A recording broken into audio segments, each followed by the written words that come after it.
바울은 로마에 있는 성도들, 특별히 다른 지역에 비해서 더 많은 고난이 또 있었을 것이고 또 기다리고 있었을 겁니다.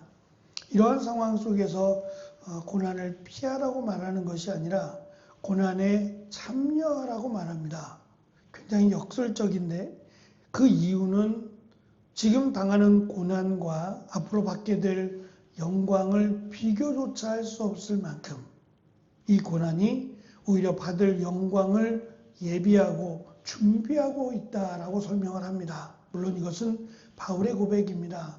바울은 이 고난이 오히려 내가 예수 그리스도를 믿는다고 하는 하나의 증거로 설명을 합니다.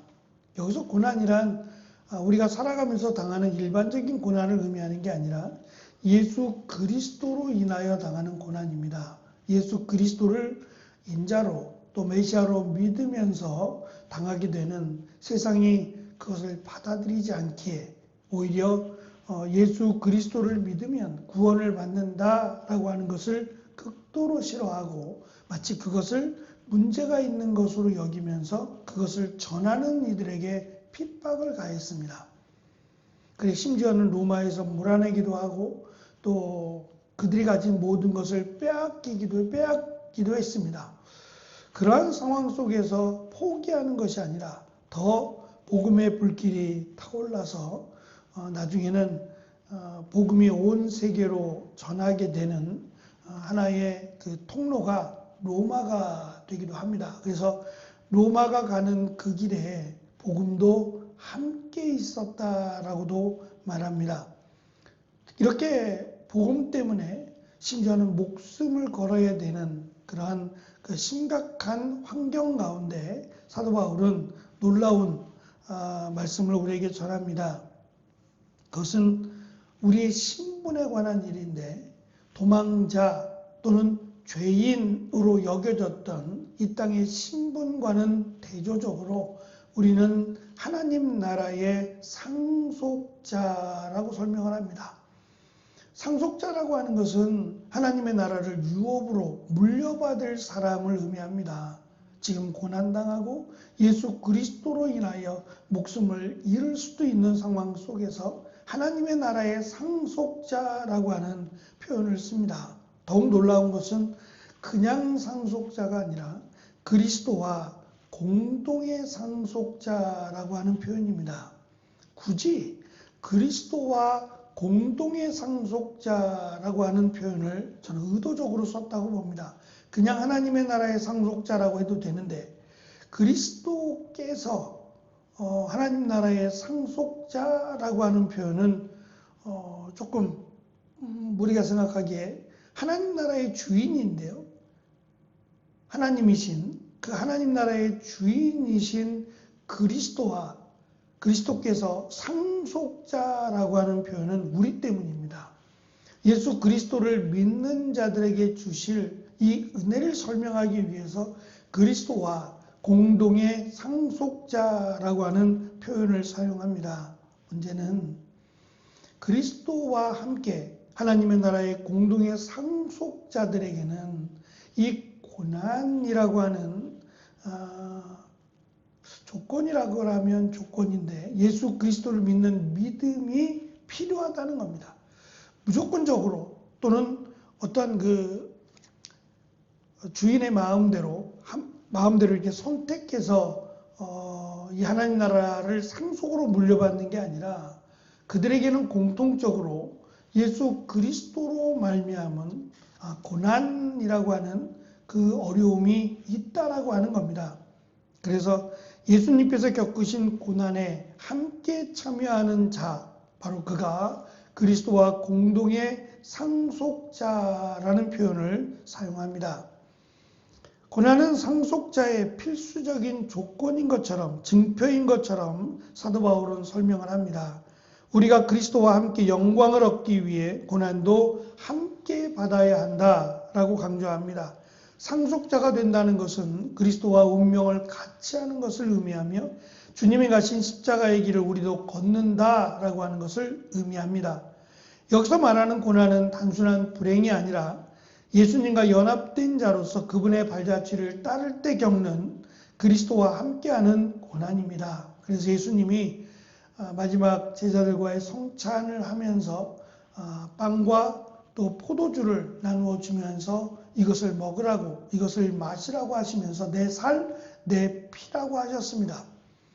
당시에는 이렇게 피를 함께 마시는 동맹이라고 할 수 있는 혈혈 동맹이죠. 우리도 가끔 이렇게 예전에 뭐 사극이나 이런 걸 볼 때 같이 이렇게 새끼 손가락에 흔적을, 상처를 내서 그 피를 함께 이렇게 마시는 그런 장면들을 무엇과도 끊을 수 없는, 우리는 피로 하나 된 어떤 모임, 공동체라는 것을 강조하기 위함이죠. 이러한 모습이 2000년 전에도 있었다는 겁니다.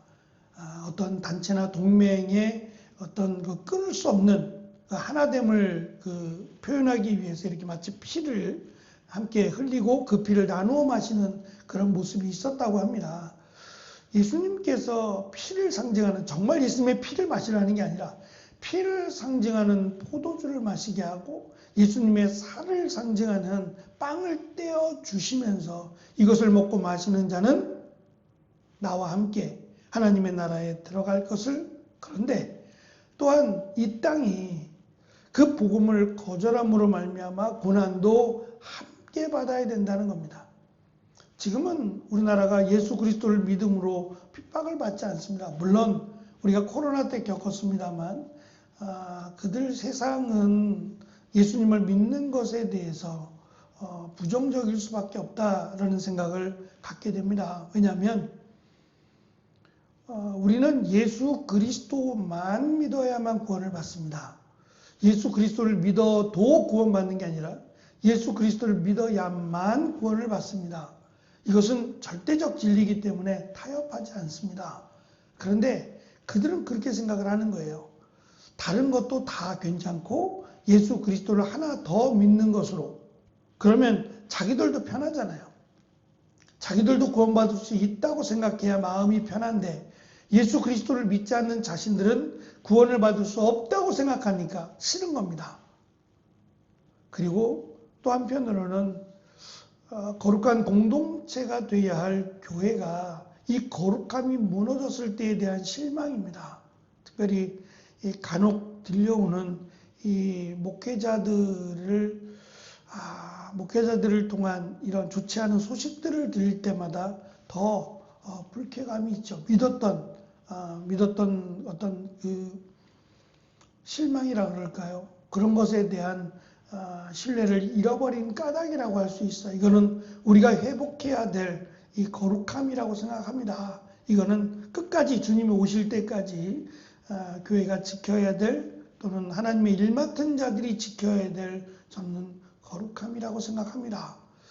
그것은 무엇과도 타협할 수 없는 거룩한 몸부림을 쳐야 되는 일이라고 생각하고, 어쨌든 2000년 전에는 특히 로마와 같은 경우는 이 복음을 믿는다는 것은 목숨을 걸어야 되는 일이었습니다. 황제 숭배 또는 우상을 숭배했던 그런 사회, 그런 나라에서 그것을 거절하고 오직 예수 그리스도, 십자가에 달린 예수 그리스도를 믿는다는 것은 그렇게 쉽게 생각할 만한 일이 아니었다는 거죠.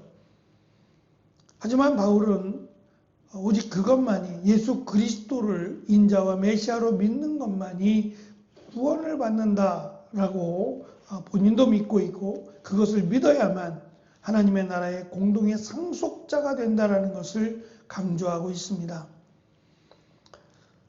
사도 바울은 고난 앞에 머뭇거리는 성도들을 향해서 현재의 고난은 장차 나타날 영광과 비교조차 할 수 없다라고 선언을 합니다. 우리가 받는 환난은, 고난은 잠시 머물다 사라질 것이지만 우리가 받을 영광은 영원한 것입니다. 우리가 당하는 환난은 주님의 도우심으로 충분히 감당할 수 있는 수준이지만 장차 임할 종말의 영광은 그 어떠한 고난과도 비교할 수 없을 만큼 아름답고 영광스러운 것입니다. 그래서 믿음이 있다라고 하는 것은 결국 우리가 장차 받을 영광을 소망한다는 겁니다. 이 소망이 크기 때문에 이 땅에서 받는 고난을 이길 수가 있는 겁니다. 잠시 받는 고난, 이 고난을 우리가 상상할 수 없는 고난일 수 있습니다. 하지만 우리가 받게 될 영원한 영광과 비교해 보면 이 고난도 이길 수 있다는 겁니다. 그래서 말씀드린 것처럼 우리나라 이 기독교 역사를 이렇게 추적해서 살펴보면 북한으로 인해서 또는 일본으로 인해서 교회가 무너지고 믿는 자들이 고난당하고 죽게 됐을 때 그들이 한결같이 이 죽음이라는 고난 앞에서 좌절하거나 물론 포기하는 사람도 있었습니다. 여러 가지 이유가 있겠지만 복음을 내려놓고 거절하고 또 부인하는 자들도 있었습니다. 그러나 끝까지 믿음을 지키면서 자기의 생명을 내어 놓았던 우리의 믿음의 선조들의 모습을 살펴보면 그들은 한결같이 찬송을 부르면서 그 고난의 마지막을 향해 나아갔다고 합니다. 그 불렀던 찬송이 바로 내 주를 가까이 하게 함은 이라고 하는 찬송이었습니다. 내 주를 가까이 하게 함, 이것이 지금 고난을 받아들이는 그들의 모습이라는 고백입니다. 이 고백과 함께 그들은 고난의 잔을 마셨습니다. 바울은 우리를 그리스도의 사랑에서 끊을 수 없다고 말합니다. 우리가 복음을 위해 감수하는 눈물과 불편함은 결코 헛되지 않는다고 고백을 합니다. 그래서 좀 과한 표현일 수도 있지만 바울은 자신을 본받으라는 말까지 했어요. 예수님께서 자신을 본받으라고 말씀하신 것처럼 바울은 그렇게까지 누군가의 본이 되기를 원했고 또 부족하죠. 연약하지만 그래도 자기가 모델이 되기를 원했습니다.